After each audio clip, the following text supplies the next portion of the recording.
یہاں رہ کر ہم تڑپتے ہیں, ہم روتے ہیں کہ ہم مدینے جائیں, مکے جائیں, کعبہ دیکھیں, لیکن کبھی آپ نے کیلکولیٹ کیا کہ 24 گھنٹوں میں آپ کے کتنے گھنٹے حرم شریف میں گزرتے ہیں؟ اللہ, اگر آپ یہ کیلکولیٹ کریں تو آپ حیران ہو جائیں گے. ہاں کبھی غور بیٹھ کے ذرا کیلکولیٹ کریں, حساب کریں, تو شاید ٹوٹل ملا کے 24 گھنٹے میں 3 گھنٹے, کسی کے 4 گھنٹے, بہت ہو گئے تو 5-6 گھنٹے, یعنی آؤٹ آف 24 آورز آپ کے کتنے گھنٹے کہاں گزر رہے ہیں؟ اب اس میں ہوٹل میں گزر رہے ہیں, ہوٹل کی لابی میں گزر رہے ہیں, ریسٹورنٹ میں گزر رہے ہیں, شاپنگ میں گزر رہے ہیں. اچھا پھر واپس پھر آ کے رونا ہے, پھر یاد آنی ہے. تو بھائی جتنا وقت گزارنا تھا وہ آقا علیہ الصلوۃ والسلام کے قدموں میں گزارتے. مجھے اچھی طرح یاد ہے ہم ایک بار ایک قافلہ لے کر مدینہ شریف گئے تھے, تو ایک اسلامی ماشاء اللہ بڑے دیوانے تھے, بڑے روتے تھے مدینہ شریف کے لیے. انہوں نے ایک کمال کام کیا, وہ ہمارے قافلے میں تھے, ان کے پاس ہوٹل کا بیڈ بھی تھا, شیئرنگ میں وہ رہتے تھے, مگر وہ اپنے کمرے میں نہیں آتے تھے. تو میں نے کہا یہ کہاں ہیں, یہ روم میں کیوں نہیں آتے؟ تو کہتے ہیں حرم سے آتے ہی نہیں ہیں. میں نے کو کہا آپ کدھر رہتے ہو بھائی؟ تو کہتے ہیں میں نے ہوٹل میں کیوں رہنا ہے, کمرے میں تو میں ساری زندگی سوتا ہوں, میں نے مسجد نبوی شریف میں رہنا ہے. حالانکہ وہ رمضان نہیں تھا, کوئی اعتکاف نہیں تھا, وہ ادھر ہی رہتے تھے, بس وہ کپڑے چینج کرنے آ گئے, تھوڑی دیر کچھ کھانے پینے آ گئے, پھر حرم شریف چلے گئے. تو واقعی وصول کیا انہوں نے. اگر ادب کے ساتھ کوئی وہاں پڑا رہے, پڑے ہی رہنے سے کام ہو. اچھا اب یہاں ایک اور بڑا پرابلم پتہ ہے کیا اشفاق بھائی, میں نے بہت غور کیا, زیادہ دیر مسجدین نے کریمین میں ہم کیوں نہیں بیٹھ پاتے, یا ہمارے لوگ کیوں نہیں بیٹھ پاتے؟ اس کی ایک بڑی وجہ ہے. اس کی وجہ یہ ہے کہ انفارچونیٹلی ہمیں انفرادی عبادت کی عادت ختم ہو گئی ہے. اللہ, ہمیں اجتماعی عبادت کی عادت ہے. آپ ہمیں اجتماع میں بٹھا دیں 2 گھنٹے, نعت خوانی میں بٹھا لیں, کہیں دوستوں میں بیٹھ کے بٹھا دیں, ہیں ہم کسی جگہ بیٹھ کر سب کے ساتھ تو کچھ عبادت کر بھی لیتے ہیں, صحیح ہیں ہم صلاۃ و تسبیح پڑھ لیں گے, ہم تراویح کی نماز بھی پڑھ رہے ہیں.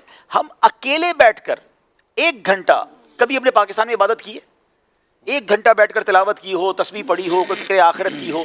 اور حرمین طیبین میں انڈیویجول عبادت کرنی ہوتی ہے. اب ظہر پڑھ لی آپ نے, عصر تک بیٹھنا ہے, عصر پڑھ لی مغرب تک بیٹھنا ہے, مغرب پڑھ لی عشاء سے فجر تک کا ٹائم ہے. آدھے پونے گھنٹے کے بعد جو ہے نا موبائل نکلتا ہے, جاتے بڑی توجہ کے ساتھ ہیں کہ میں نے جناب اتنے قرآن پڑھ لینے ہیں, تو اتنی تسبیح پڑھ لینی ہے, تو میں نے تو اٹھنا ہی نہیں ہے.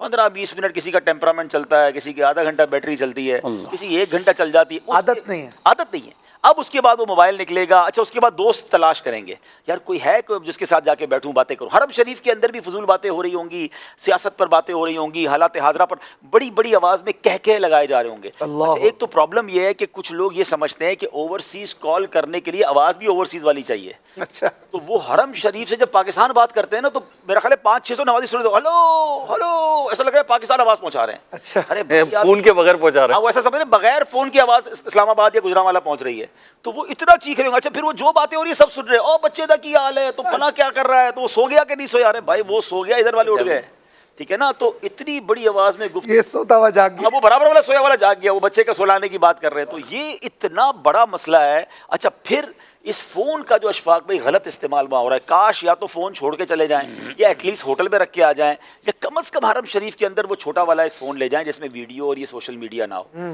اب ایک عجیب تماشا پتہ ہے کیا ہے, لوگ اب یا تو پتہ نہیں ان کا دماغ نہیں چلتا یا کیا ہے, وہ لائیو اپنے گھر والوں کو منظر دکھانا چاہ رہے ہیں. اچھا یہ بھی نہیں پتا لوگوں کو کہ دونوں طرف کی ویڈیو کھولنا ضروری نہیں ہے. جی آپ نے اگر کعبہ شریف کے سامنے ویڈیو کسی کو دکھانی ہے تو آپ اپنے گھر والوں کو تو کہیں اپنا کیمرہ بند کریں, تو وہ کعبہ شریف تو گھر والے دیکھ رہے ہیں, آپ کے گھر والوں کو سارے لوگ دیکھ رہے ہیں, تو وہ ان کو احساس ہی نہیں ہو رہا کہ خواتین ہیں بعض اوقات کس حال میں بیٹھے ہیں, کس حال لیٹا ہوا ہے کوئی اپنے بستر پر, اس کو عجیب سا بعض اوقات منظر ہوتا ہے, آپ دوسرا کا فوکس بھی تبدیل کر رہے ہیں. یہ ادب کی جگہ ہے, موبائل جیب میں رکھیں, عبادت کریں. مجھے اچھی طرح یاد ہے, میں واقعہ نہیں بھولتا, ایک بار میں خود سرکار علیہ الصلوۃ والسلام کے قدموں میں حاضر ہوا, تو اللہ کی رحمت سے باب جبرائیل سے مجھے داخلے کی اجازت مل گئی. بڑا نارملی وہاں ملتی نہیں ہے, پرانی بات ہے, اب تو بہت ہی کم موقع ملتا ہے.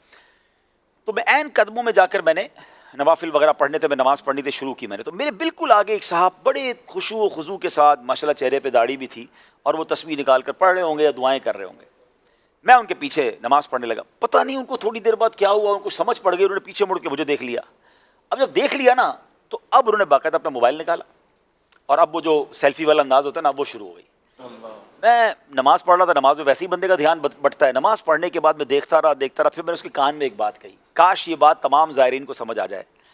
میں نے اس کے کان میں ایک بات کہی کہ ایک بات بتائیں, بادشاہ کے دربار میں آ کر کسی غلام پر توجہ دینا کیسا ہے؟ آپ بیٹھے کہاں ہیں؟ تھوڑی دیر پہلے آپ اپنے آپ درود پاک میں عبادت میں مگن تھے, اب آپ کیا کام کر رہے ہیں؟ تو کاش یہ بات سمجھ آ جائے کہ دنیا کا کوئی بھی بندہ کیوں نہ آ جائے یار، میرے آقا کا در تو وہ ہے کہ اس گلی کا گدا ہوں میں جس میں مانگتے تاجدار پھرتے ہیں، سارے فقیر ہیں، سارے غلام ہیں، آپ غلاموں کو دیکھ رہے ہیں. آپ کی توجہ تو شہنشاہ کی طرف ہونی چاہیے، آپ کی توجہ تو دربار رسالت کی طرف ہونی چاہیے. اور بالکل اسی طرح کعبہ شریف میں آپ رحمان کے گھر پہ موجود ہیں، اس کے کعبے کا طواف کر رہے ہیں اور آپ لوگوں کے ساتھ سیلفیاں بنا رہے ہیں. آپ یقین کریں اس میں ان تمام مشہور لوگوں کو بھی پرابلم ہوتا ہے، ان مذہبی رہنماؤں کو بھی مشکل ہوتی ہے، اور الٹا لوگ ہی باتیں کرتے ہیں. یعنی ہم نہیں چاہ رہے ہوتے، لیکن ہمارے جیسے لوگوں کے ساتھ جب لوگ سیلفیاں بناتے ہیں تو لوگ بھی باتیں کرتے ہیں کہ دیکھو یار ان کو حرم پاک میں بھی چین نہیں ہے. واللہ ہم خود تکلیف میں ہیں. لیکن اس قوم کو کون سمجھائے کہ جو وہاں تلاش کر رہی ہے کہ میری سیلفی کسی کے ساتھ بن جائے، یعنی ان کو شرم نہیں آتی کہ کعبے کو پیٹ کر کے سیلفی بنا کے بھیج رہے ہیں، گنبد خضرا کو پیٹ کر کے آپ سیلفی بنا رہے ہیں، بعض اوقات تو سنہری جالیوں کو پیٹ کر کے کہ یار میں اپنی تصویر بنا کے بھیجوں. آپ سوچیں یہ کیسا مقام ہے. وہ کہتے ہیں نا کہ سنبھل کر پاؤں رکھنا زائروں شہر مدینہ میں، کہیں ایسا نہ ہو سارا سفر بیکار ہو جائے. یہاں بے ادبی نہیں ہونی چاہیے. تو فوکس یہ کیجئے کہ میں نے حرمین طیبین میں وقت گزارنا ہے، ایک لمحہ بھی فضول نہیں گزارنا ہے، بلکہ بہتر یہ ہے کہ دوستوں سے بھی الگ ہو جائیں.